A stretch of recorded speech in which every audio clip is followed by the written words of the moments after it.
Hey everyone. So, let's go to Bali.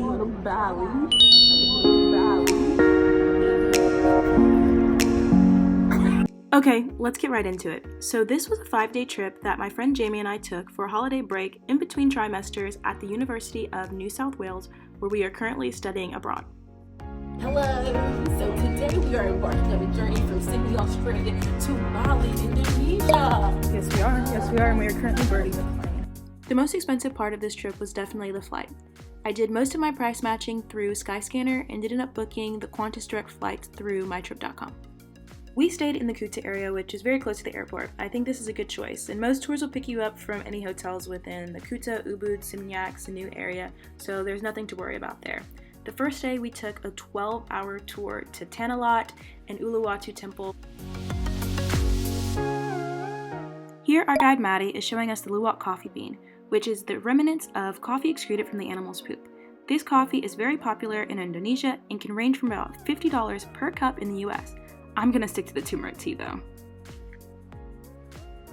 At many of the temples, you have to receive blessings in order to enter and also wear sarongs that cover your knees.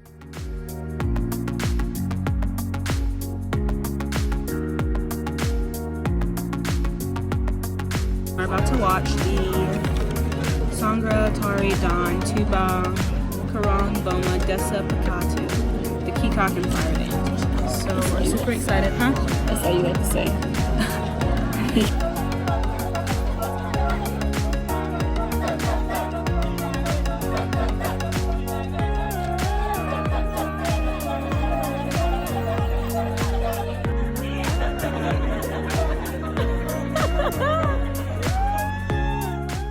On day 2, we were up at 5 a.m. bright and early for our 9-hour Bali Gate of Heaven tour.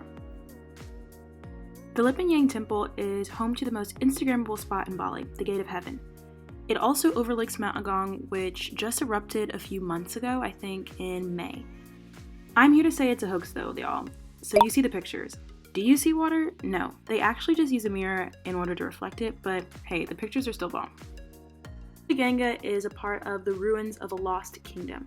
Super cool place, and they have koi fish that you can feed. If you're going to see the hidden waterfalls, I would definitely recommend wearing some type of water shoes or just clothes that are meant for water, period. I didn't know that we were going to be taking a hike down and then also trudging through small rocks and things like that, but actually at the end of the day, this ended up being one of my favorite experiences of the entire trip.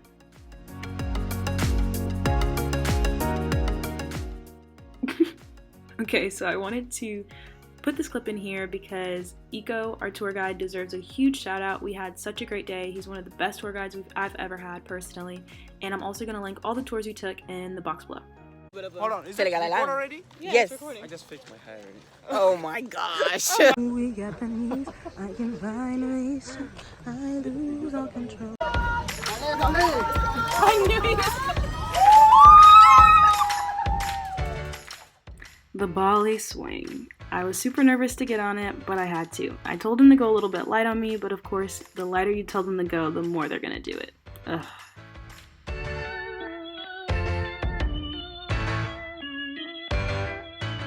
On day 3, we took a day trip to Nusa Penida, which is an island about 45 minutes via speedboat from Bali. There's our boat right there. The waters are pretty rocky, so if you tend to be the person that gets seasick, definitely take a Dramamine before going.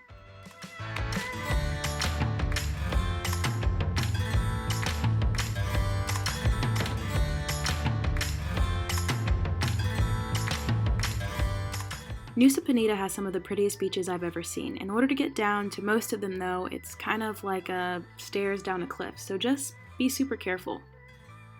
And here I go freaking out because the boat? After getting back to the hotel around 8 p.m. that night, we were up at 1:30 a.m. ready for a hike up Mount Batur. Or were we ready? I have close to no footage of our actual trek because most of it was in the dark and pretty fast paced considering it was a 2-hour hike and we were rushing to see the actual sunrise. But look, just beautiful. Honestly, my breath was completely taken away. It took about 30 minutes for the sun to rise completely and it was just an amazing experience. Here we are at our cooking class, which we did to follow. Jamie and I are both acting like we know how to cook.